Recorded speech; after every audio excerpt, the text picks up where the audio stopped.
ಆತ್ಮೀಯ H16 news ಅರ್ಥಾತ್ ಸೀತಾರಾಮ್ ನ್ಯೂಸದ ವೀಕ್ಷಕರೇ, ನಾನು ನಿಮ್ಮವ ಎಂ ಆಯುಧ ಮಲ್ಲಪ್ಪ ಜೊತೆವರು.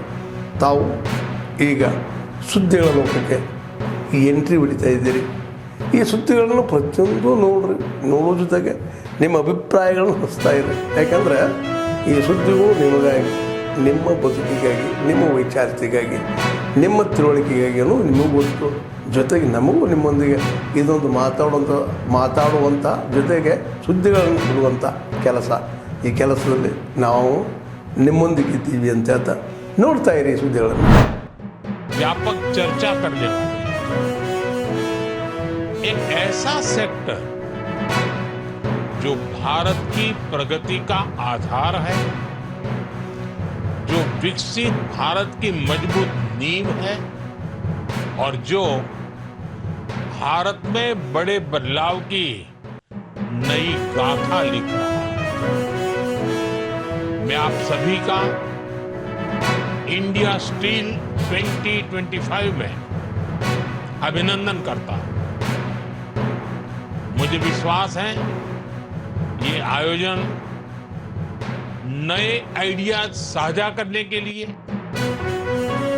नए पार्टनर बनाने के लिए और इनोवेशन को बढ़ावा देने के लिए एक नए लॉन्च पैड का काम करेगा. ये स्टील सेक्टर में कंस्ट्रक्शन, मशीनरी और ऑटोमोटिव सेक्टर, आज इन सबको भारतीय स्टील इंडस्ट्री से शक्ति मिल रही है.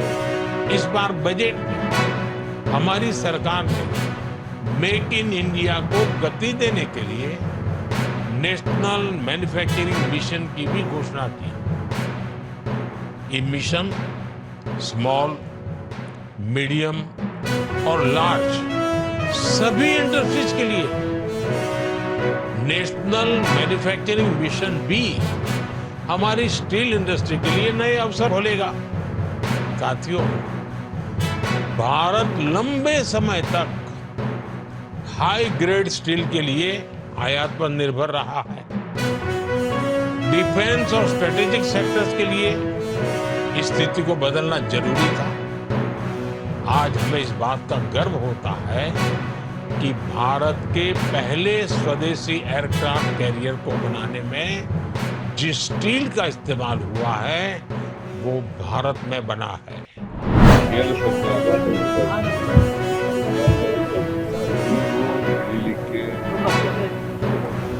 ಅವರ ಚಟುವಟಿಕೆಗಳನ್ನು ಮಾಡಲಿಕ್ಕೆ ಅವಕಾಶ ಮೊನ್ನೆ ನಡೆದಿರ್ತಕ್ಕಂಥ ಘಟನೆ ಬಹಳ ಖಂಡನೀಯವಾದಂಥ ಘಟನೆ, ಅಮಾನುಷವಾದಂಥ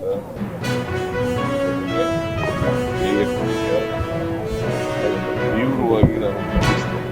ಸ್ವಲ್ಪನೂ ಕೂಡ ರಿಲ್ಯಾಕ್ಸ್ ಆಗಬಾರ್ದಾಗಿ. ಬಹುಶಃ ನನಗೆ ಅನ್ಸುತ್ತೆ ಇಲ್ಲಿ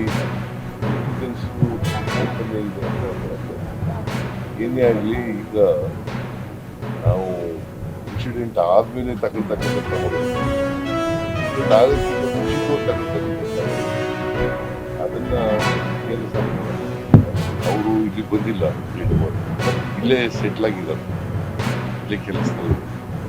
ಸೊ ಅವ್ರಿಗೊಬ್ಬರಿಗೆ, ಭರತ್ ಭೂಷಣ್ಗೆ ಮತ್ತು ನನ್ನ 3 ಜನಕ್ಕೂ 10 ಲಕ್ಷ ರೂಪಾಯಿ.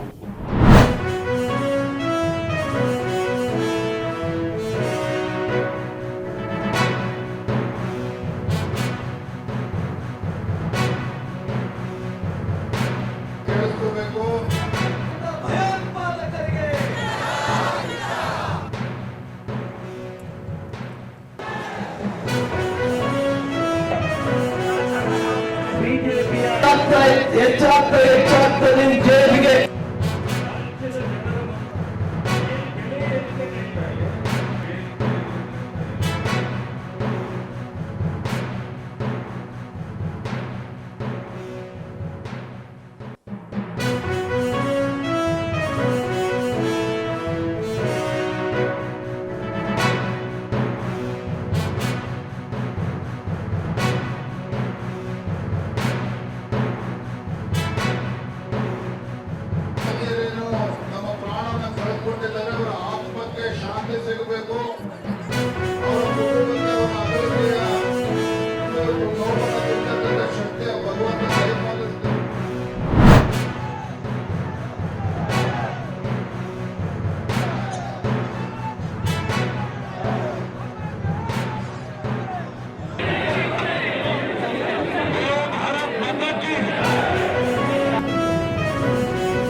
ಕಾಶ್ಮೀರದ ಜನರಿಗೂ ಅನ್ನಿಸ್ಲಿಕ್ಕೆ ಶುರುವಾಗಿತ್ತು.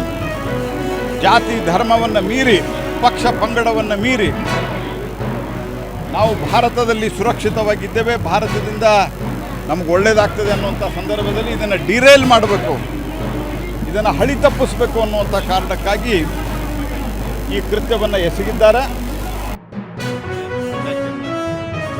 Pahalgam in Jammu and Kashmir. Already you know our respected PM, they took harsh decision against the Pakistan and international level. They closed the treaty between the Indus Water Treaty and they closed the border gate also. So like this to the harsh message to the Pakistan against the terror activities. ಆತ್ಮೀಯರೇ, ಎಲ್ಲ ಸುದ್ದಿಗಳನ್ನು ನೋಡಿದ್ರಲ್ಲ, ಏನು ಅನಿಸ್ತು ನಿಮಗೆ? ಇದರಲ್ಲೇ ನಿಮ್ಗೆ like ಆಗಿರ್ಬೋದು, ಡಿಸ್ಲೈಕು ಆಗಿರ್ಬೋದು, ಕಾಮೆಂಟ್ ಬೇಡಪ್ಪ ಅಂತೂ ಅನಿಸಿರ್ಬೋದು, ಕಾಮೆಂಟ್ ಮಾಡಬೇಕಪ್ಪ ಅನಿಸ್ಬೋದು, ಶೇರ್ ಮಾಡಬಾರ್ದಪ್ಪ ಅನಿಸಿರ್ಬೋದು, ಮಾಡಬೇಕು ಅನಿಸಿರ್ಬೋದು. ಏನಾದರೂ ಆಗಲಿ ಶೇರ್ ಮಾಡ್ತಾಯಿರಿ, ಈ ನ್ಯೂಸ್ಗಳನ್ನ ಹಂಚ್ತಾ ಇರಿ, ಜೊತೆಗೆ ಇದಕ್ಕೆ ಸಬ್ಸ್ಕ್ರೈಬ್ ಆಗ್ತಾಯಿರಿ ಅಂತ ಹೇಳ್ತಾ H16 ನ್ಯೂಸ್ ಅರ್ಥಾತ್ ಹೇ ಸೀತಾರಾಮ್, ಇದು ಸತ್ಯದ ಕೈಗೆ ನಡಿ. ವಂದನೆಗಳು.